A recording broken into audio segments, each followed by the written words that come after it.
Okay, recording is in progress. Okay. Go ahead. Kolya So, has many questions. yes.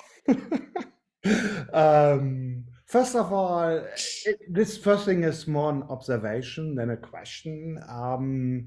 The whole body scan feels more intense than the breathing meditation. It actually feels like literally feels like work. It's more demanding, I find. But on the other hand, because it is feels a little bit like work and it is demanding, it also makes me easier to focus and to not wander off. Is that an observation which is common? Yeah, absolutely. It's a bit more. There's a more there's a task over time which you are trying to maintain, which is to go through the parts of the body and to kind of keep in mind where you have been, where you haven't been, and especially in the beginning when you're just getting used to doing this type of scanning, and it's not like automatic yet, like where your attention goes. You're still trying to figure out, which parts of the body, what have I missed, blah blah blah. Then it takes taking more concentration to maintain that, and that's also okay because it's also continuing to build concentration, but somehow we're also working. There's many different uh, uh, dimensions of concentration. So one is, for example, the scope of concentration, how narrow you can bring the scope. Another thing is to have concentration over time, so to be able to over time continue the task without getting completely sidetracked. So it is building several different things. Um, but as you become more comfortable in the technique, and as the scanning becomes more automatic, actually it starts to take less effort to do. And also you can, when you're doing it, try not to do too much, like very like perfectionist of the scanning. Like you can have a bit more loose approach and kind of get the different areas and switch it up a little bit, sometimes a bit more narrow, sometimes a bit more bigger areas, and and let it be like a rhythm that you continue. Yeah, but yeah, it's a common observation. Okay, great. Thank you. My next question is it okay to, in the whole body scanning meditation, to just come back to breathing and just focus on your nose for a little while? So nearly, literally feels like really, oh, let me take a little break because it's easier. Just focus on my breath and I do that, and then I do my next round of scanning. Is that okay? Yeah, in between the body scans, you can come back for a little bit, but try to do more of the body scan than the anapanasati. Yeah, so you can kind of let's say sharpen up again a little bit, especially if you feel that clarity is dropping or concentration is dropping. Just kind of sharpen up your awareness a little bit with the breath at the nose. And another thing which I observed is, I don't know, after 3 or 4 scanning cycles, I return to the breathing, and then I actually then mentally followed the breath into my lungs. And since I scanned my chest a couple of times before, it felt like, oh, hello, lung again. I've been there. So it kind of, the sensation of following the breath was deeper than it usually was. It was like Mm-hmm. a very, very nice experience. Mm-hmm. Yeah, absolutely. Yeah, the breath is there's many different sensations of the breath, not just here. Like as you said, the whole lungs, the diaphragm, the belly, even you can maybe feel it in the shoulders or the back, the upper back, lower back sometimes. And if you get really into the very subtle, you can even feel it like in the fingertips or in the toes. Not directly the lungs breathing, but the effect of the breath in the rest of the body in terms of on a very cellular level, which is interesting. uh, Wow. yeah. So this is exactly what we're doing. We're developing the sensitivity to body sensations in the whole body, and not just in any specific area. So that, I mean, the breath is something neutral, but now you can feel it. It kind of unlocks some new parts of your body which you weren't as aware of before during the breathing. And it's the same thing then in a daily life with different emotions or sensations or things. There's some sensation in the body elsewhere, which previously maybe is not so, doesn't come into conscious awareness as readily. Yeah, nice observations. Then my next question is, I'm also, I mean, I'm doing 3 times yoga practice a day right now during my retreat. And one of the three, it's my last one of the day, is an evening, what's called yin yoga, Yeah, which you're I'm familiar with familiar. yin yoga. Yes. Okay, great. And as in yin yoga, it's kind of get intimate with yourself, literally embrace yourself. It, it's a little bit of a loving kindness towards yourself. And when I did the body scan just this morning, actually what I did is, and I just want to see if that's appropriate or whether I should not do that mentally. I was, especially in the first 2 rounds, I was greeting my body parts. I was like upper thigh, and I couldn't really feel the thigh. So I made the mental picture, hey thigh, how are you this morning? How are you doing? And by kind of but of course I was not verbalizing with my lips, it was just in my mind.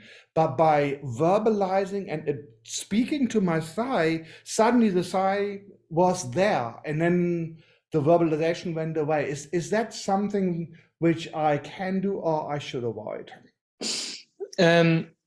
If you're doing that, it's not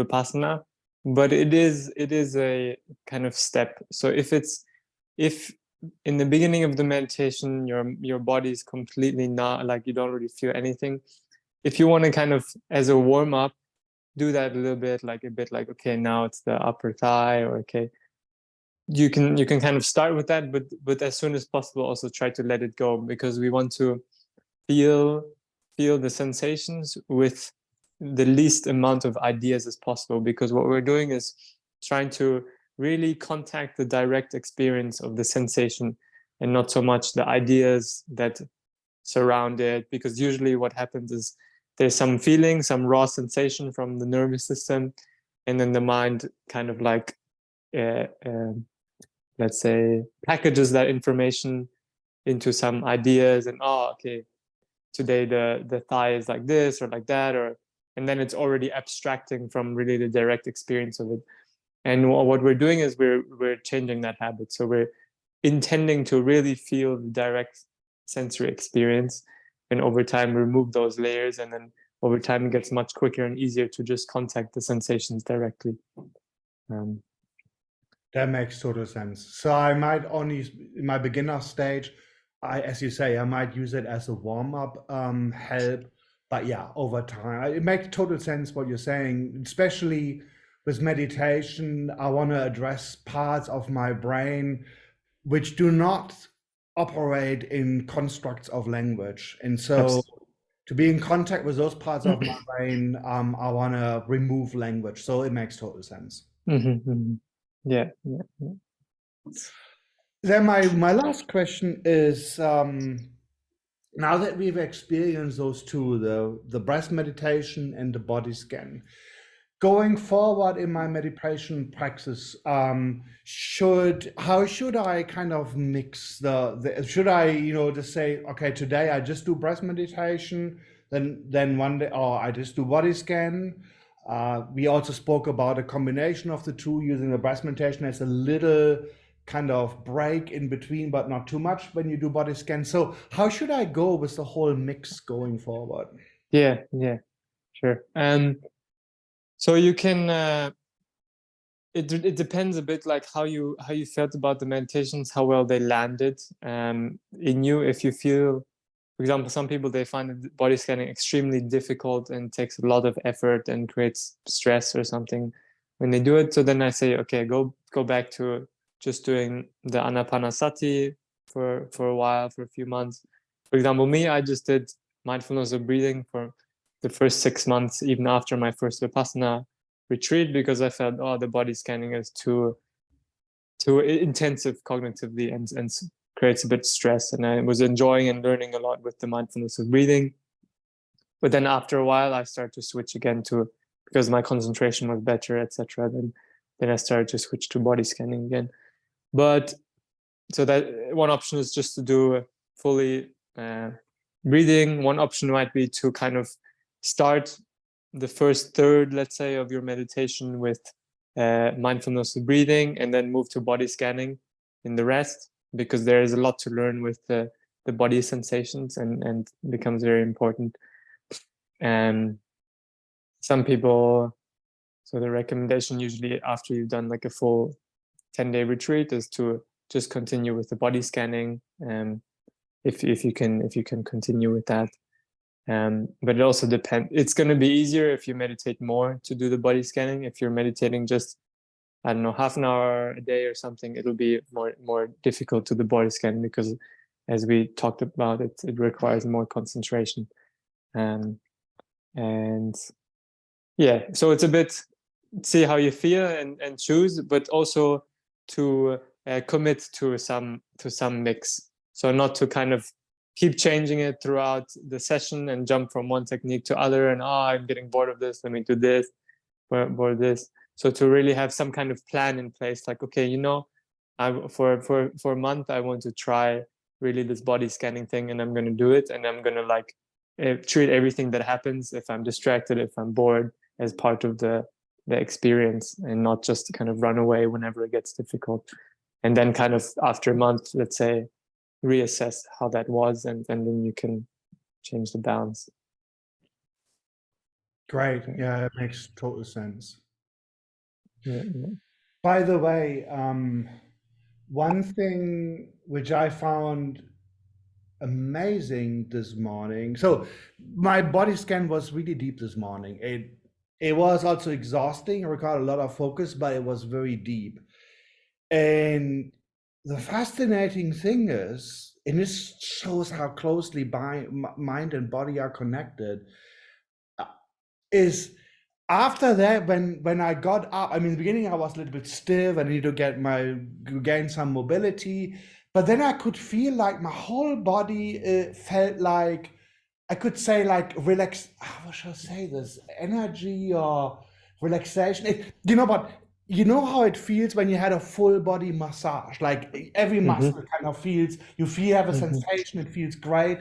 Not as intense like as a physical massage, but that type of sensation I had, and that was unexpected.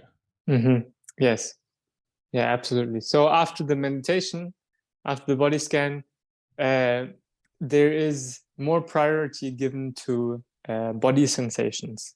So after you finish the scan, more of your experience is the feeling of the body, and you can feel more subtlety maybe, because usually the awareness is more gross, and physical massages and being touched also helps to awaken that awareness. And because during a massage you're also prioritizing, or because you're kind of being called to awareness, the body sensation, because you're being touched and massaged. And so after, there's also that effect. And the amazing thing is, the more you do this, the more it becomes the default state. So you're actually building, you don't rely on massage or being touched or massaged to call that, but as you continue to practice body awareness and things, it becomes like your default state, even if you haven't meditated yet throughout the day. And then after meditation, it becomes even deeper, your level of body awareness and your level of subtlety. And really, like I've been doing this now for 7 years, and it continues to develop in terms of the level of subtlety you can feel in the body. And there's really, very, very few moments in my day where I'm not consciously aware of the body. Like it's always there, and especially after meditating, it's very clear, which has a lot of implications in terms of not only, for example, in the realm of physical activity and movement and yoga and yin yoga, like you're mentioning, you are able to go much deeper into feeling and subtleties and what really does my body need in terms of movement, instead of just following some preset exercise or idea. You can really listen and feel what you need. And on the more like dealing with daily life, your body is like a signal. Your nervous system is always reflecting what you are thinking. You can feel like how food affects you. You can feel which foods make you feel a certain way, and which foods make you feel another way. So you can make much better choices in terms of all that. You can feel how people affect you. Some people feel really good in my body. Some people it's more difficult. Okay, doesn't mean I have to just avoid them, but how can I work with that? What I need to do differently. So there's so many learnings from the body, and using the body as a signal and being able to feel this body, rather than just using our ideas of okay, salad is good for me, this is bad for me. That's using our ideas, our thinking, but that's really this kind of direct experiential wisdom to be able to feel directly how it feels inside the body. Yeah. Amazing. It's very interesting, Ryan, that you're mentioning food, because I I've been a vegetarian for a long time, but I actually went more vegan. Cheese was the only thing remained as a non-vegan component in my diet. But I'm very convinced, it's based on scientific studies, and there's so many good material out there these days, that a whole food, that's the important thing. I mean, you can be very unhealthy vegan. You can have beer and French fries and a lot of sugary stuff the whole day, refined sugar, and still vegan, but very, very unhealthy. So a whole food, balanced vegan diet, I think, is at least I believe in that, is a very healing thing. And so being on this retreat, I also deliberately focused on the food, eating way less. And also I developed the unhealthy habit of, which is kind of, for you might sound silly, but it is what it is for me. It's like nearly eating, it's boring. I'm just intaking, shuffling in the food. So therefore, there need to be some kind of distraction, like Netflix running or whatever it is.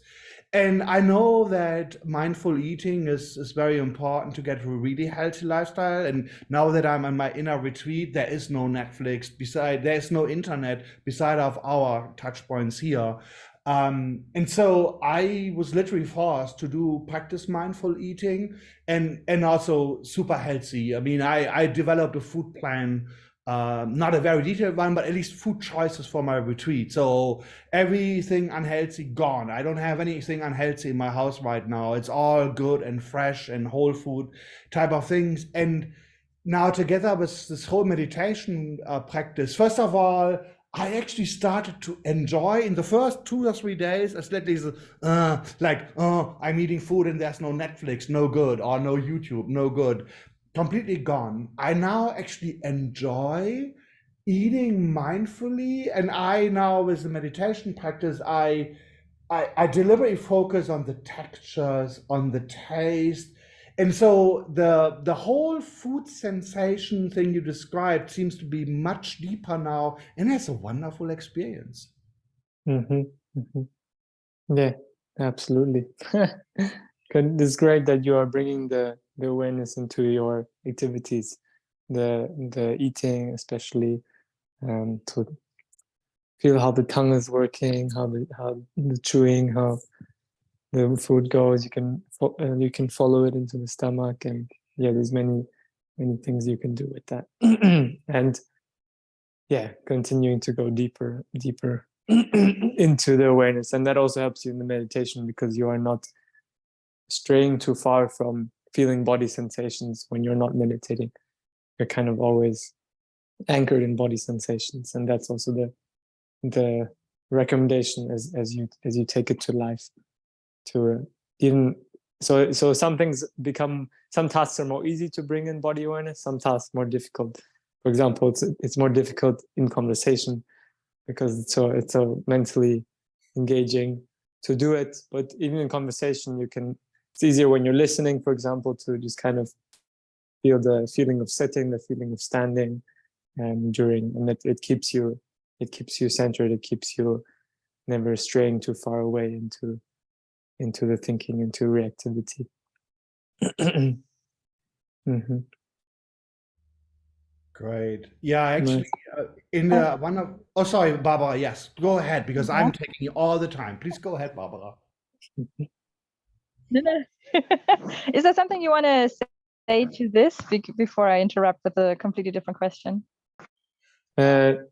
No, I'm no, okay. it was just, I wanted to emphasize the whole thing about, Reimer mentioned something at the very beginning of this journey that you said, like, you're using sometimes meditation, like when you're suddenly getting aware, and then you deliberately relax. So like in an angry situation, you know, our cheeks tend to get tense and so on. And I realized if I focus on this and let's say like, okay, first I want to completely relaxed again, it actually does a micro altering of my mental state and the anger.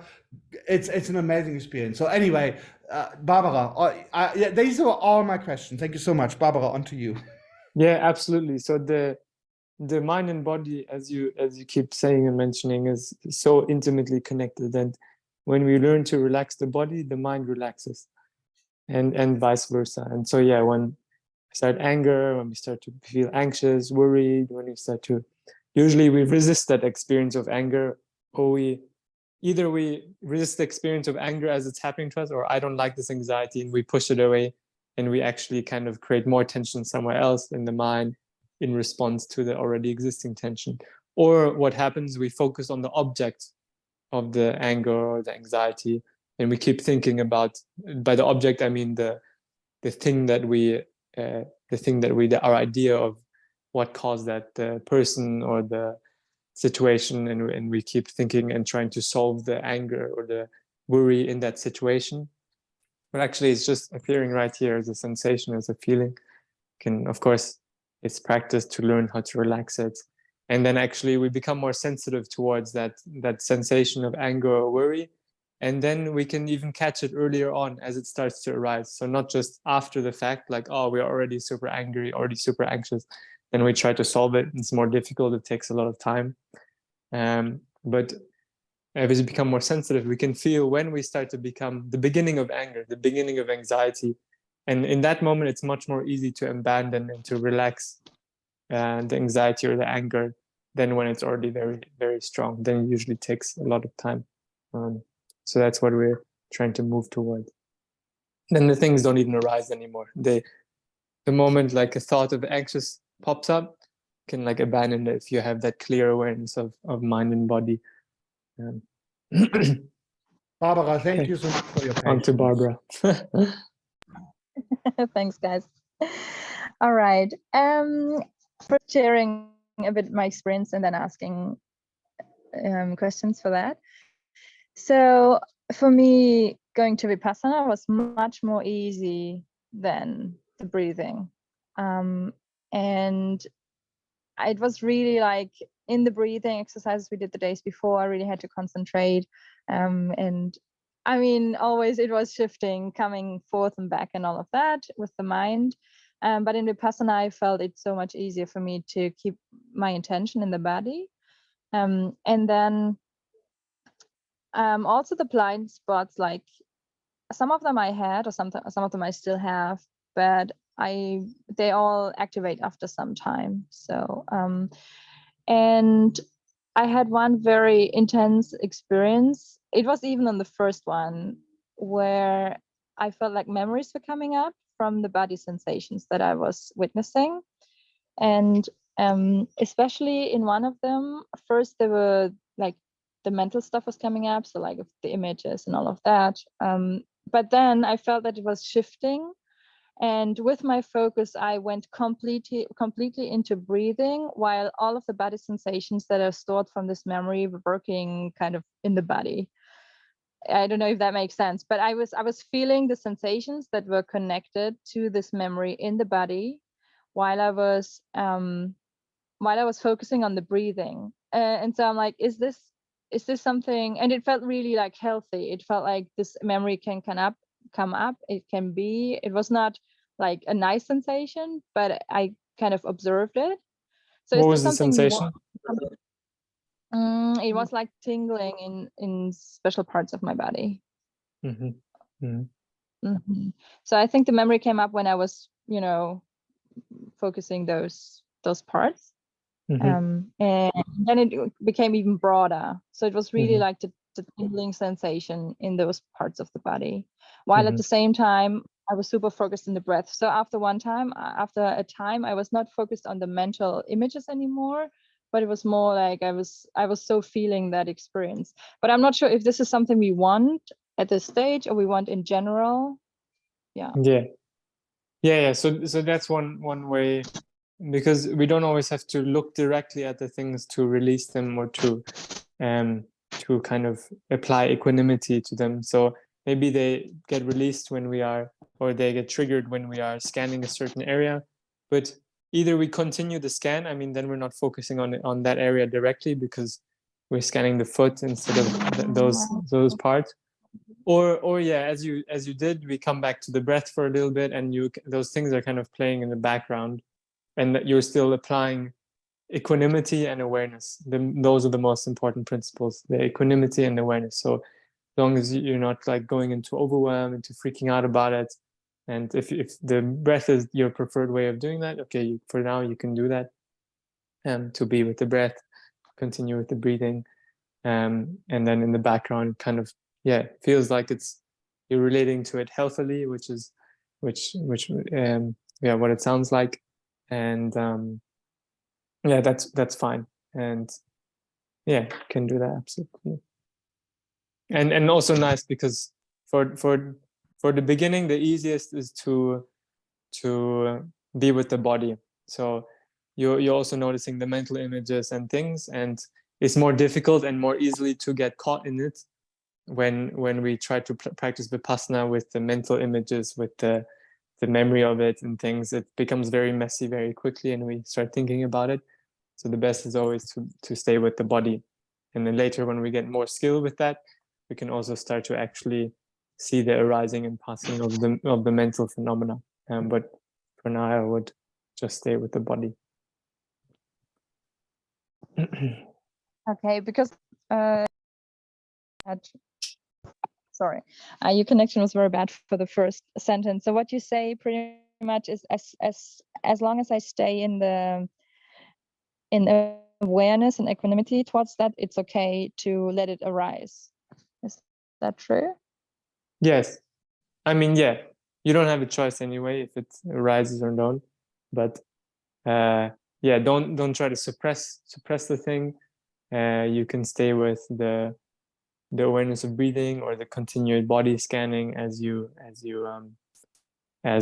thing are playing out in the background. Just try not to like completely suppress them by focusing very intently on something, but also not to get trapped in them. So the kind of middle way between suppression and doing something else and ignoring it, versus like complete identification with that memory or trauma. We're somewhere in between where we're not completely ignoring it, but we're kind of applying equanimity and awareness. Sometimes we're looking at it, sometimes we're taking more space when focusing on something else. Yeah. Really cool. Yeah, I really feel it was this. I mean, obviously I had other experiences as well, but this one felt really super healthy because I felt like it could be there, but I could sit with it without reacting or without doing anything, but more like, okay, you're here. Yeah, great. Okay. And also, would you recommend, because I feel like it is easier for me to focus on the Vipassana than it has been on the breathing exercises before. So would you say that maybe then I should do more of the breathing because this is kind of the harder part? Or can I stick with Vipassana anyway? I mean, for the course, You mean of after? course, Vipassana, but after the course. Yeah, you can continue doing body scanning if that resonating with you, and yeah, you're aware of some blind spots and some areas where it's not so sensitive, and just continue working with the body scanning. Is a good way to do it. Okay. So you would not recommend to do more of those breathing exercises then, because I feel that they're harder for me to do. How do you call them? I think Anapanasati. Anapana means respiration. Sati means mindfulness. Mindfulness of respiration. And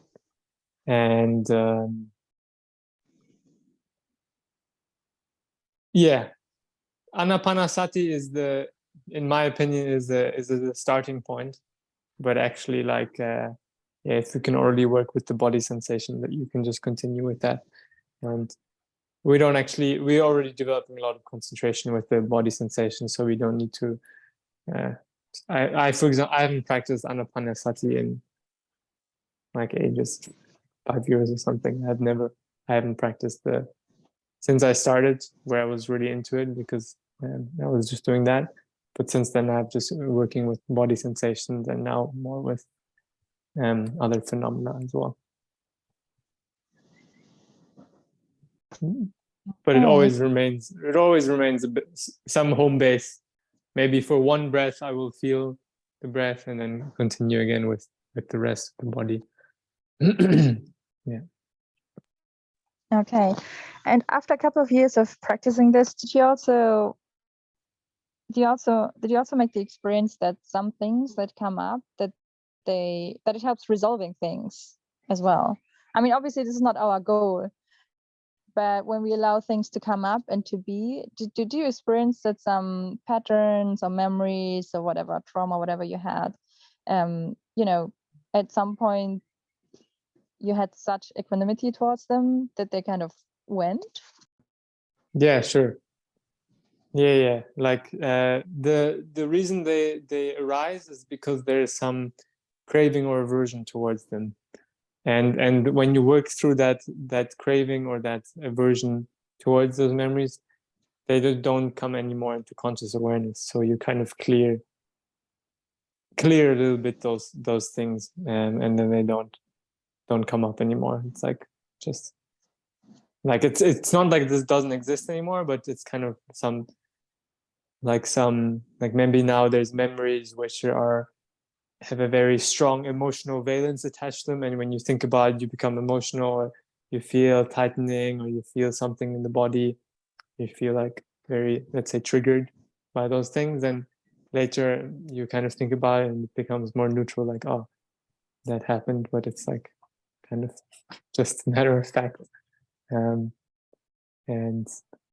then now I'm working more with like what's happening in the daily life, and little things that I want to work with, like, oh, when I'm interacting with my mom, sometimes I little bit more disengaged than I want to be, because there's some history of that. So okay, how can I work with that a little bit? And then moving more into like, development of the self, like into your personality, and how you really want to live this life, essentially. However you want to, not how it's described, but yeah. Oh wow, So this is so interesting. Sorry? Yeah, go ahead. Because when you look at science behind trauma, and trauma is not just, like very bad things, but everything we've experienced that kind of had an impact on us. Like, this is pretty much because the memory is the one thing, but the other one is that you still have an attachment to the body and to the sensation. So that means that you kind of live it in the present moment, whatever that was. And so, as I understand you, this is pretty much like detaching this memory, whatever it was, from it being still embodied in your body. Yeah. I mean, the way those memories are affecting you right now, if they were just memories, that would be okay. But the detriment of them is that they affect you in the present moment, through the tightening, through the contraction, through the embodied feeling of that memory where it's stored. That's how it influences your behavior when you are doing things, and then you feel extra intense anxiety or fear or anger, which is not proportional or not justified to the situation, or actually the most optimal way to act, because of that past memory. So you're releasing that by sometimes memories come. Sometimes it's mainly just the sensation, the tightening. Sometimes it's more subtle, inbuilt in the way you approach the task. Like if you are very intense and serious about the task, or if you tend to avoid it or something, whatever it is, and that way kind of constantly monitoring and finding the balance within that. Yeah. Well, that's kind of you put yourself into unintentional trauma therapy. That is really cool.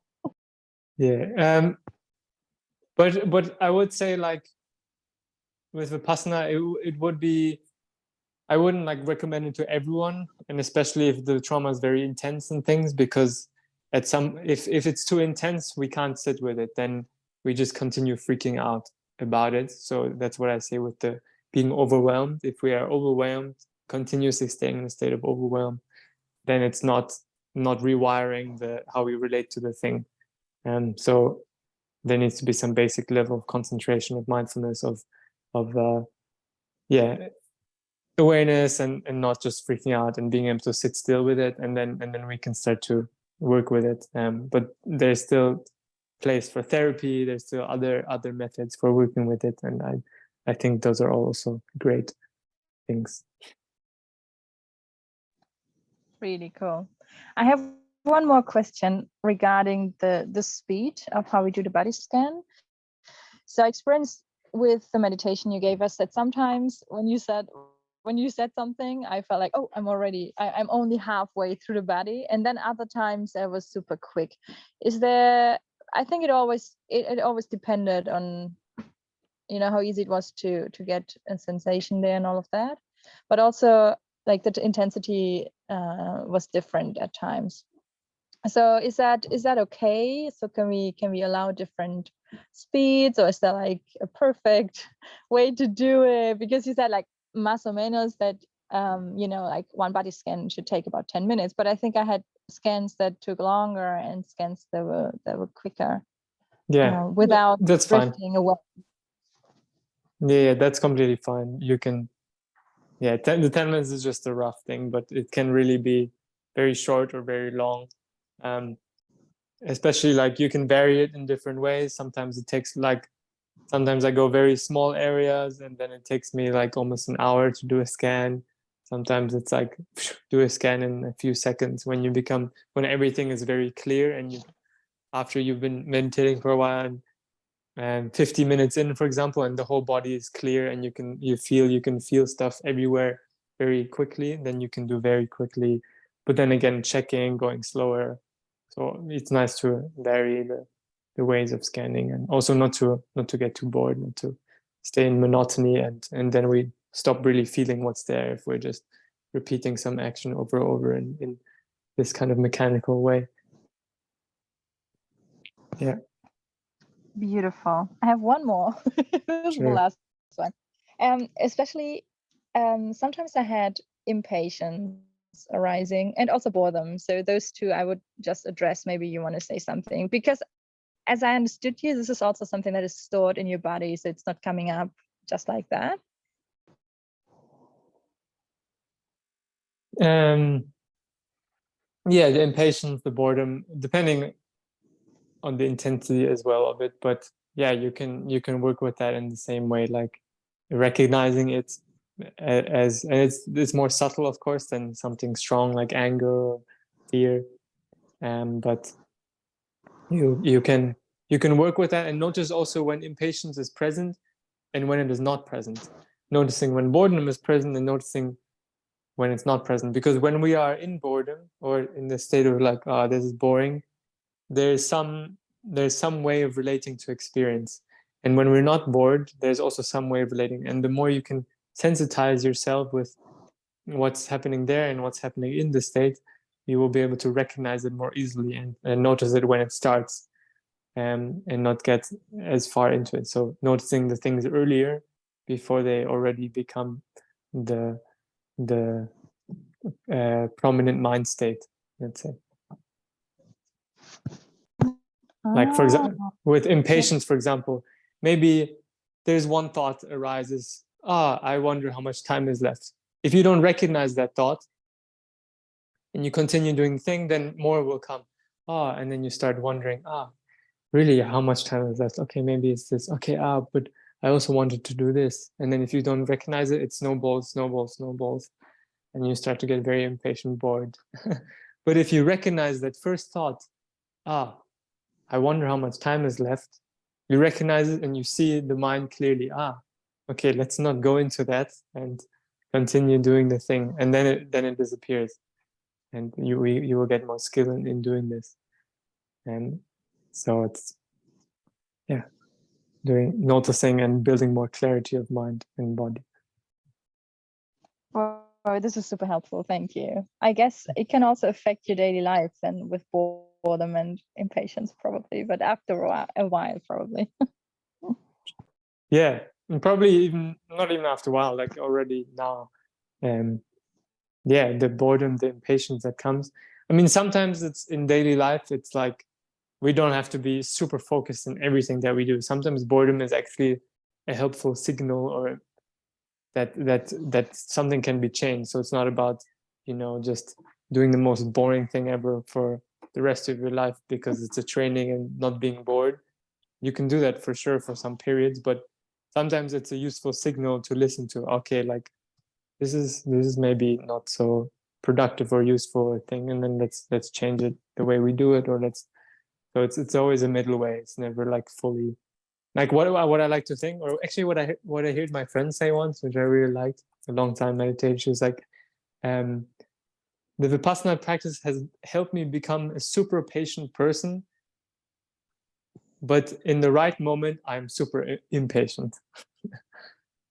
So when she doesn't want to tolerate something, like you can just say it, end it.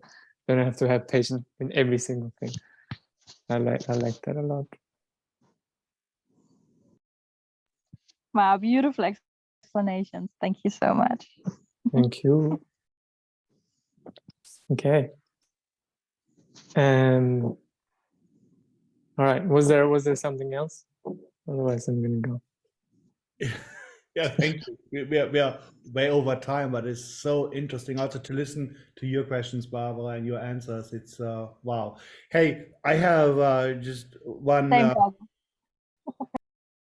Great, thanks. Just one more question, Reimer.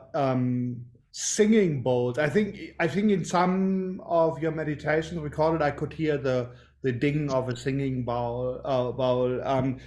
So singing bowls, do they Klangschalen? Do they can help with meditation practice? So singing bowls, they are.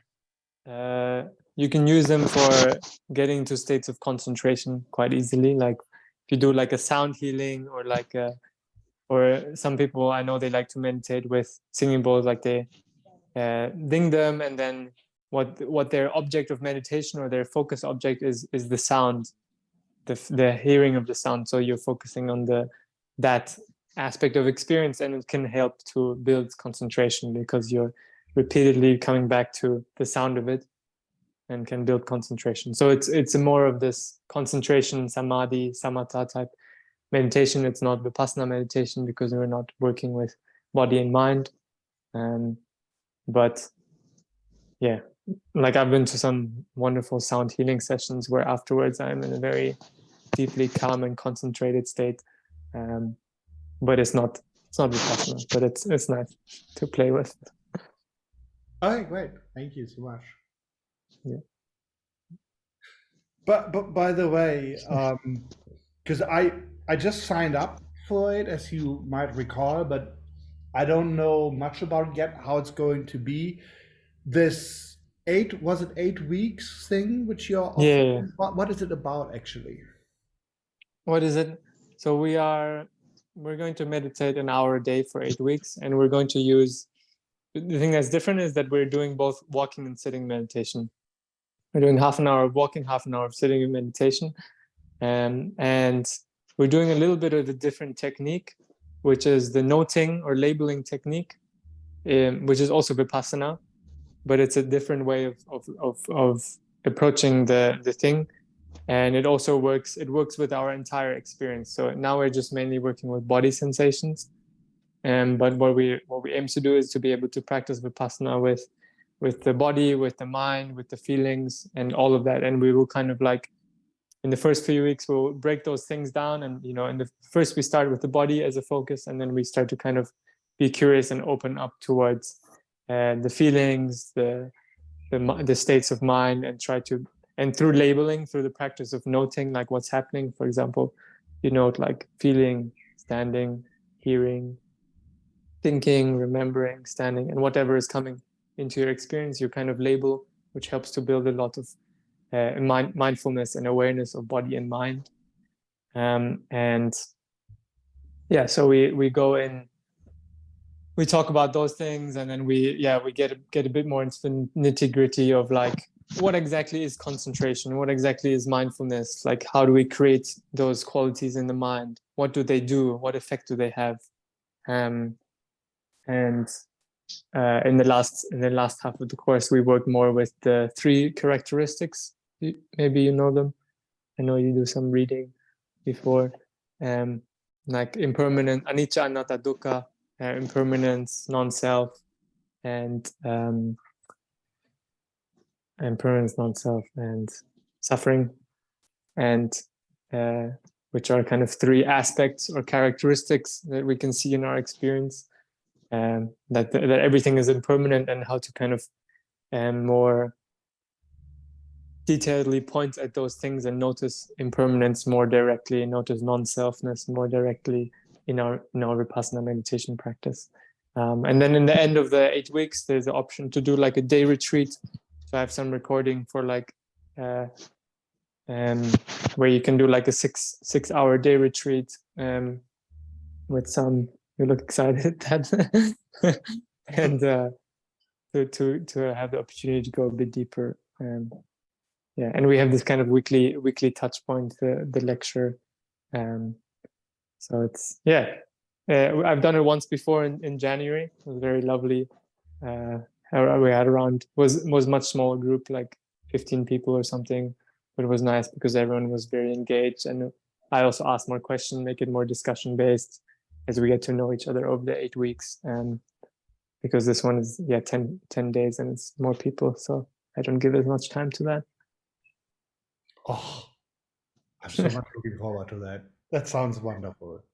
Great. I think Barbara, you will also be there, no? I saw you sign up. I will. Awesome. Okay, great. So I'm gonna go. Thank you so much. Enjoy the rest of your day. Thank you. And good luck with the practice. Thank you.